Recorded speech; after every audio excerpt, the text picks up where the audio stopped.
मुझे एक बॉलीवुड स्टार बनना है और स्टार बनने के लिए एक चीज जानना बहुत ही जरूरी है और वो चीज है एक्टिंग। तो आज मैं रिक्रिएट करूंगी कुछ सीन्स बरेली की बर्फी से। तो उसकी जो मेन कैरेक्टर है बिट्टी, वो बरेली में रहती है, ब्रेक डांस करती है, छुप छुप के सिगरेट पीती है, बाद पे 100 की शर्त लगाती है और इसकी वजह से उसकी मम्मी बहुत परेशान है क्योंकि कोई रिश्ता नहीं आ रहा उसके लिए। उसको लगता है कि उसके जैसा कोई दुनिया में है ही नहीं और उसको कोई पसंद भी नहीं कर सकता। लेकिन फिर एक दिन उसको मिलती है एक किताब जिसका नाम है बरेली की बर्फी। उसमें जो मेन कैरेक्टर है ना, वो बिल्कुल बिट्टी की तरह है। तो जब बिट्टी को ये पता चलता है कि कोई तो है इस दुनिया में जो उसे पसंद करता है, वो पहले उस इंसान को बताती है जिसको उसकी लाइफ के बारे में सब कुछ पता होता है, और वो है बिट्टी की बेस्ट फ्रेंड रमा। पगला गई का घर छोड़ के जा रही थी।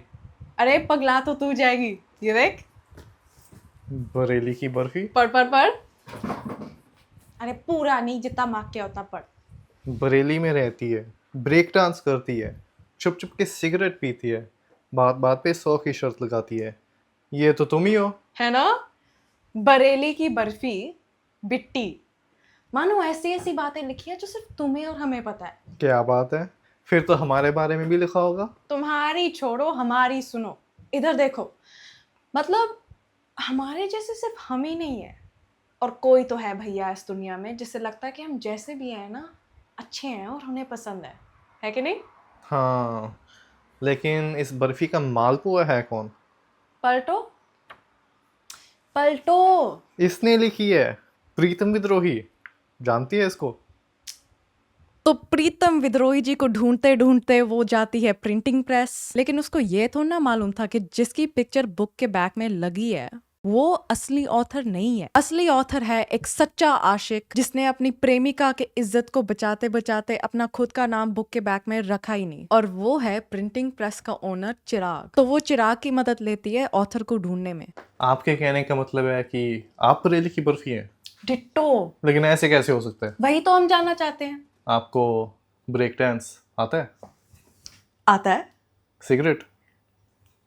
इंग्लिश पिक्चर देखते हैं। पल्ले पड़ती है?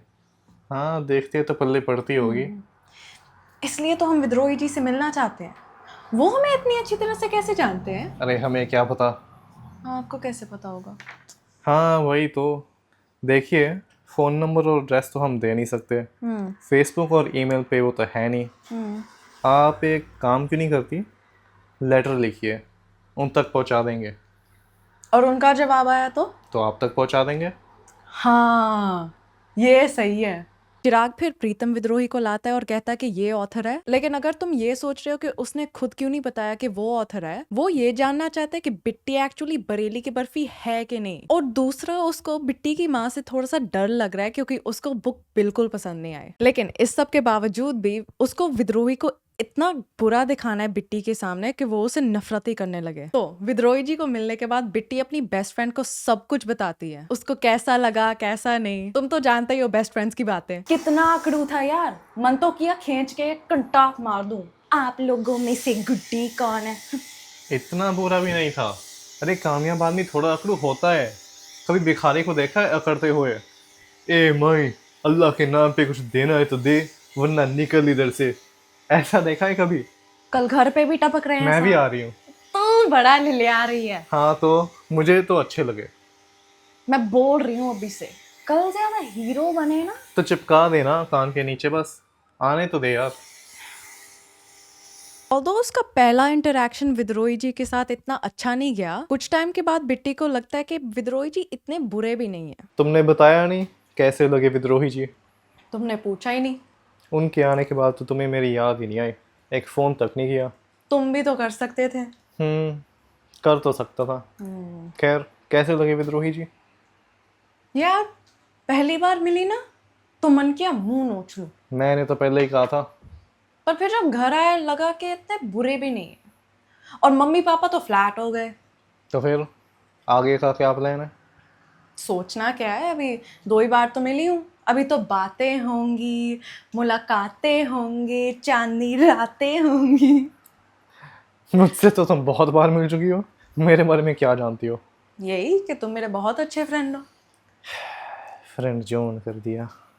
लेकिन जो चिराग को पता नहीं है कि एक दिन ना विद्रोही जी बहुत ही सेंटी होके बिट्टी को ये बताने लगे कि चिराग ही असली ऑथर है। एक्चुअली एक दिन नहीं, पहले ही दिन। लेकिन बिट्टी ने खेला डबल गेम और वो टेस्ट कर रही है कि चिराग को एक्चुअल में बिट्टी पसंद है या सिर्फ पसंद है क्योंकि वो अपनी एक्स की याद दिलाती है। तो अब वो चिराग को कह रही है कि उसे विद्रोही जी पसंद है। और मुझे ना चिराग की जलने की बू यहाँ तक आ रही है। आपको भी स्मेल आ रही है क्या? ऐसा क्या यार विद्रोही में कि तुम अपनी सारी जिंदगी उसके साथ बिताना चाहती हो? एक किताब ही तो लिखी है उसने। यार पहले हमें फर्क पड़ता था, पर अब इस बात से कोई फर्क नहीं पड़ता है कि उन्होंने किताब लिखी है कि नहीं, लेटर लिखे है कि नहीं। अब तो सिर्फ ये मायने रहता है कि विद्रोही जी आदमी बुरे नहीं है, मुझसे प्यार करते हैं और मैं उनके साथ खुश रहूंगी।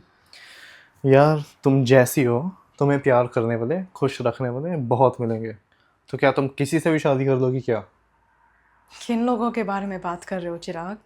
3 बार रिजेक्ट हो चुके हैं, कौन बैठा हमसे शादी करने के लिए? और तुम भी तो जानते हो हमें इतने टाइम से, तुम्हें तो नहीं हुआ हमसे प्यार। कमियां हैं हमें चिराग, हम जानते हैं, लेकिन अगर इन सब कमियों के बावजूद भी विद्रोही जी को मैं पसंद हूँ तो इसमें प्रॉब्लम क्या है? मुझे लगता है तुम जल्दबाजी कर रही हो। कैसी जल्दबाजी चिराग? 28 साल के हो गए अब और बोझ नहीं बनना चाहते हम अपने माँ बाप पे, और हम कॉम्प्रोमाइज़ भी नहीं कर रहे हैं। Thanks for watching and make sure you subscribe.